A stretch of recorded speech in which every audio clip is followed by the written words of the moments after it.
De tous les continents et de tous les territoires, nous sommes les éparpillées semences des générations futures qui viennent contrecarrer les plans prévus par une société dont la dégénérescence culturelle fut un véritable leitmotiv, éparpillé d'une sémence qui,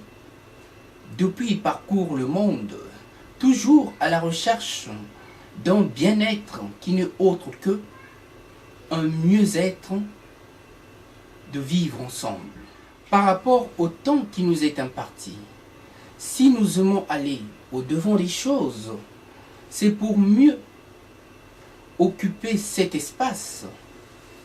notre espace, cet espace qui a horreur du vide, celui dont nous sommes si attachés, que nous ne cessons d'exploiter, pour pas que d'autres ne l'exploitent à d'autres fins et surtout à notre détriment. De tous les continents et de tous les territoires, par quoi nous explorons la vie, tant de l'extérieur à l'œil du regard que de l'intérieur à celui de l'esprit. Par quoi nous voyageons et transgressons les lois des hommes, voire de la pesanteur, question de vous montrer que tout n'est pas forcément à la portée de celui qui croit tout savoir, simplement parce que il estime avoir le contrôle de la société par le système. D'ailleurs, thème très intéressant. Donnons par ce que l'on sait de nous une occasion à ceux qui ne nous connaissent de s'en faire une idée par eux-mêmes que de se faire des convictions sur du pas solide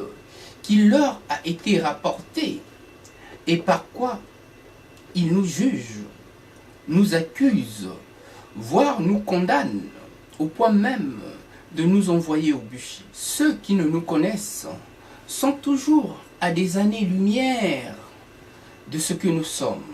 Oui, nous sommes des lutins qui s'aventurent dans l'espace-temps au mieux de notre forme et au mieux des intérêts d'une société que nous voudrions meilleure que possible, une société que nous façonnons.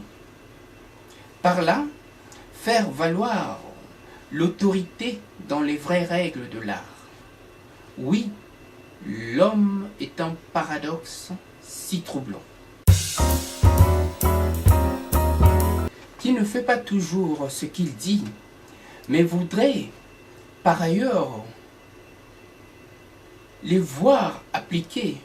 voir les autres les faire, quitte à les contraindre par la force. Des voyages, j'en ai fait, plus à travers le temps que sur terre, où les hommes se taisent par peur de se mettre en porte-à-faux avec une certaine hiérarchie, pas toujours très catholique, mais normalisée par les circonstances. Voilà pourquoi nous autres de tous les continents et de tous les territoires, qui avons su briser les barrières de l'incompréhension des hommes, les frontières et surtout les murs de la honte érigés par ces hommes, nous devons nous estimer bien heureux parmi les hommes en paix, simplement parce que il y a de ceux qui le disent et de ceux qui le vivent, pour en avoir fait un axe majeur de leur vie ici-bas. Les frontières sont les barbelés par quoi on nous incarcère. Au-delà des lois et souvent d'une loi qui fait de nous des bêtes sauvages dans un contexte mondial, dopés par des sous-prétextes constitutionnels, à interface souvent pris de court, quand il déclenche l'hilarité des hommes avertis. Oui, nous sommes de ceux qui sont partis depuis, du jour où la conscience a su nous interpeller. Que de nous attarder à des combinaisons impossibles, voire inimaginables, d'une société qui nous extorque par ses machinations, par quoi elle nous cloue complètement le bec. Rien que toi pour une vie, rien que toi pour me comprendre, rien que toi pour une vie, rien que pour toi. Rien que toi